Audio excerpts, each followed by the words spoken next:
Hello guys, this is Deathdealer. Welcome back to another episode on the VultureSMP server. This is episode 18 and well, it has been a while. I haven't uploaded anything for this server in a few weeks. But yeah, we're back.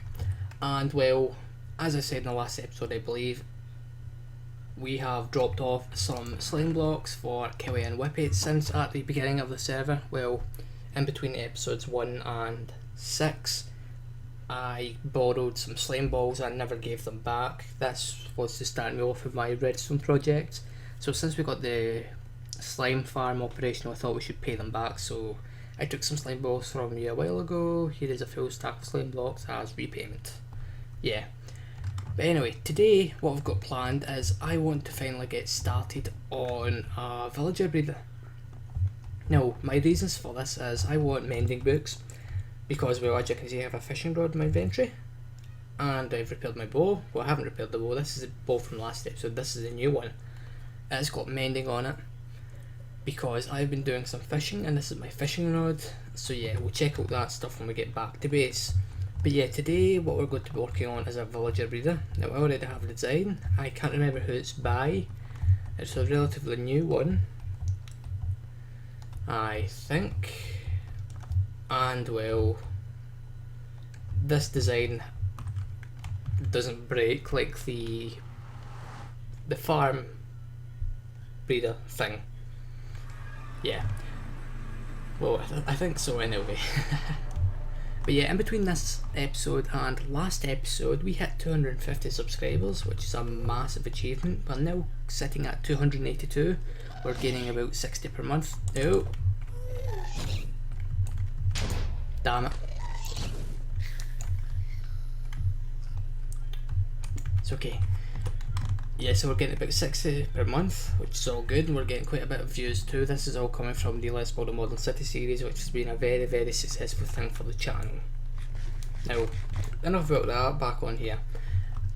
Villagers, I have a zombie villager over at my spawn base, which isn't cured or anything, and there is a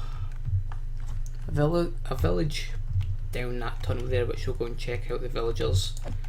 People say they're bad, but they may do for our, what do you call it, breeder, because we only need 3 to get started and then we can create more from that, because we need 1 for the bit with the doors and then we need 2 to actually do the breeding.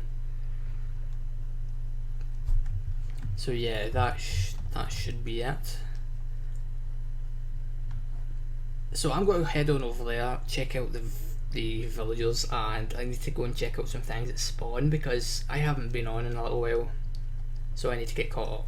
So yeah, those villagers at that village, I think they're being used, so I'm not going to go there. If you hear any more background noises or anything you would normally hear, I have my windows open because this is the day after the last part of the episode and well, it's very warm. But yeah, before we get on to doing more villager stuff, I would just like to talk about what I've been doing. So yeah, I mentioned that we've got a mending fishing rod, and in the weeks that we weren't uploading, I redone our fishing thing, and now it's this, and I am using an auto clicker, but it's right clicking automatically, so I can fish AFK. And well, it has proven to be very, very good. As you can see, we have a lot of stuff. We haven't been getting many mending books. I want a lot, but that's why we're going to be doing the villager stuff today. So for this villager breeder design we're going to do, it requires a minimum of 3 villagers, so one villager for the actual village part, because you need to create a little platform with doors on it to act as a village, and 2 more villagers to put into the breeding area, but the maximum villagers we're going to have is 9, so the initial villagers will breed, they'll automatically put in, so it doesn't matter what their trades are, they'll get put into the system automatically. So yeah, we've got 1 zombie villager over at spawn, but That is going to take quite a bit of effort to get here, so I guess what we're going to do is go and wait for night time to come and see if we can find some that spawn naturally. So I decided to come and look for a village because searching for zombie villagers in the wild takes a very long time. So I got the coordinates for a village which is pretty close by. It's a few hundred blocks away from our base. I set up a little nether portal there just for travelling in between with villagers. Makes it a lot easier. So we have a few villagers around here. I've boxed them into little cages, as you can see here, just so that they didn't get attacked by mobs because it was during the night. So yeah, we're only going to take 3 of them. Goodbye, creeper. And we'll keep the rest here. This librarian had a pretty good trade, but the price of it wasn't so good. So yeah, 29 paper for 1 emerald, which is pretty good I think. And then there's this trade, efficiency 5 for 1 book and 57 emeralds. That is a bit pricey. I think you can get it for a lot cheaper, so we're leaving him here. But yeah, we've got 3 villagers in here, maybe.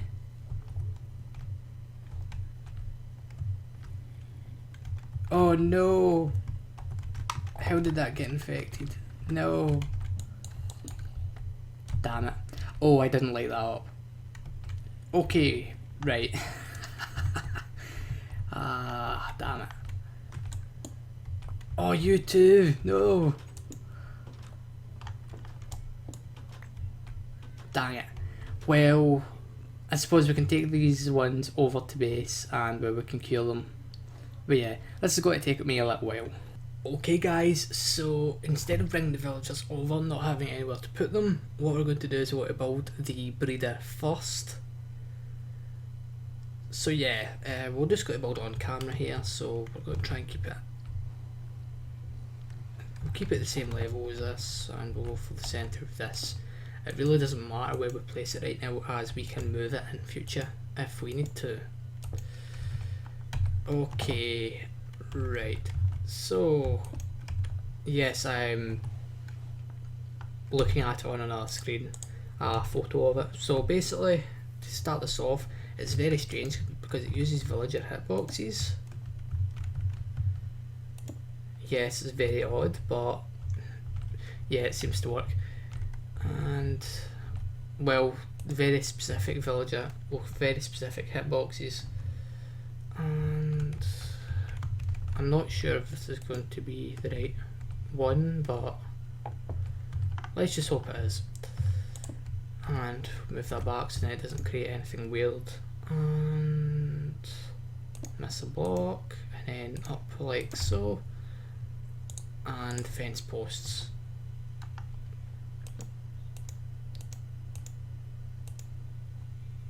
And my sound just stopped for some reason. Oh well. Right. So that is one side of it.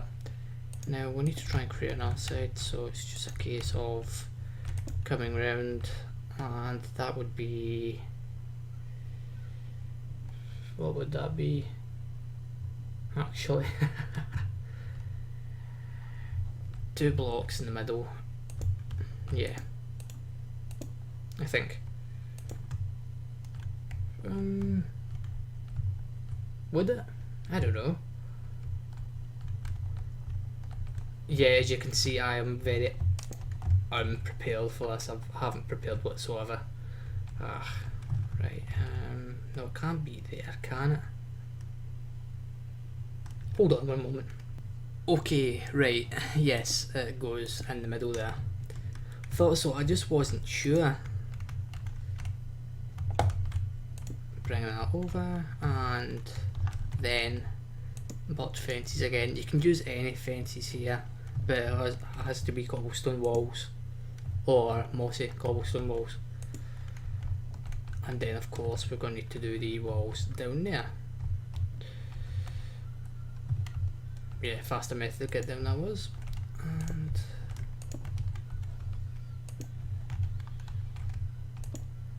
Come on, come on, come on. Speed. And there we have it.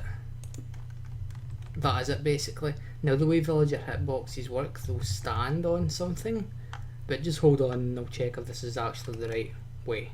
Okay guys, so this is the next day for me again. It's a lot easier to record all these episodes over multiple days rather than just the one, so then I can kind of relax. And well, I sound more refreshed, as you can probably tell. And my voice will sound a little bit better as well, because in those past few clips my throat hasn't been in the best condition, so my apologies. Anyway, I think I should talk about the villager breeder we've made. I have a villager down there in that cobblestone box. But yeah, I wanted to speak about how this works. So we actually went a little bit too high. Basically how this is going to work is we're going to place villagers in here. Now you'll be wondering how are they going to fit? Well, a villager is 10 pixels wide and a block is 16 pixels wide. And this space allows for villagers to stay in due to the weird hitboxes of these cobblestone walls and defences. And well, they can't fall out. However, the babies can, so they'll fall down into a water stream and we'll take them out somewhere and do stuff with them. Now, for all of this to work, we need a villager up in a platform somewhere close by, probably just above this. This will be temporary, we're going to move it somewhere better in future.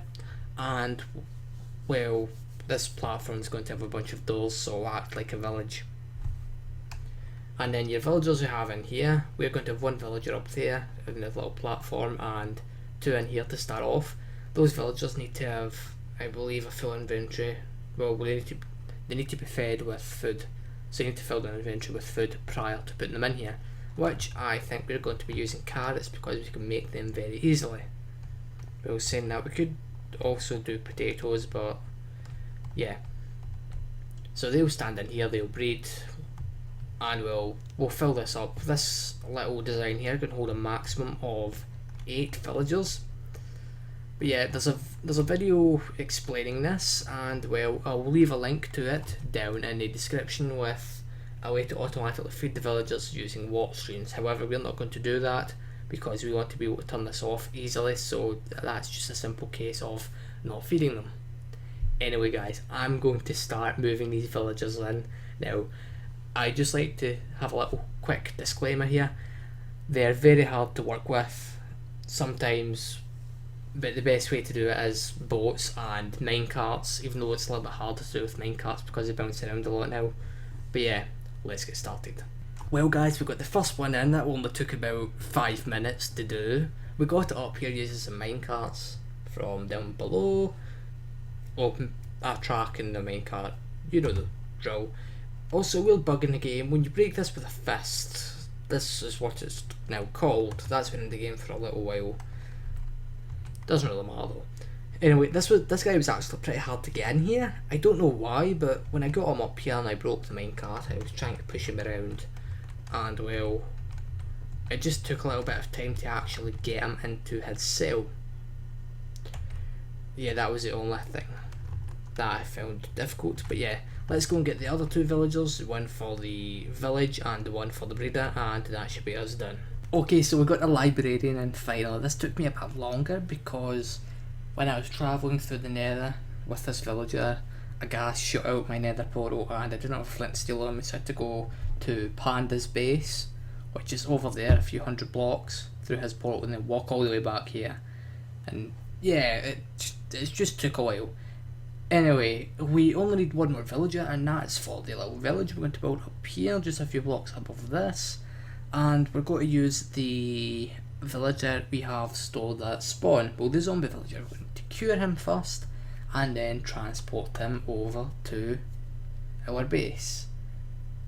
Yeah, let's get this done, and then we should have an operational breeder. So guys, this is why you do not work with villagers. Do not work with them under any circumstances whatsoever, because this is what you'll be doing. You'll be moving through the nether in a boat with a villager, and it is very, very slow if you don't have any ice paths going. Shit, shit, shit. No. You will not take my villager. He is mine, and there is only one. Wow, why am I so bad with the bow?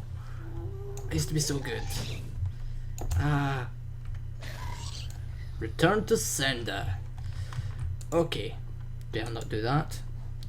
Onwards. So yes, as I was saying, this is a very, very slow process. If you don't have any ice roads operational, you're going to be here for quite a while.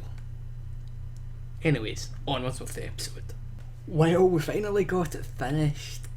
You know, in the last clip I put one of the villagers in wrong, so I had to lift them both back out with the wall stream. Just placed it on top. I put a cobblestone wall around where the glass is, and well, manoeuvred them slightly so they were in the cell. And well, down below we have ourselves a baby villager. So the farm, well, the villager breeder works. I've threw them both, say, a stack of carrots each, and I got us one villager, and I haven't seemed to be breeding any more after that. So I guess it's about 2 stacks per villager on average so far. But yeah guys, that is it for this episode, I'm afraid. As usual, if you liked it, make sure to hit that like button, and if you really enjoyed it and you want to see more, make sure to subscribe. Thank you for watching, and as always, I'll see you guys next time.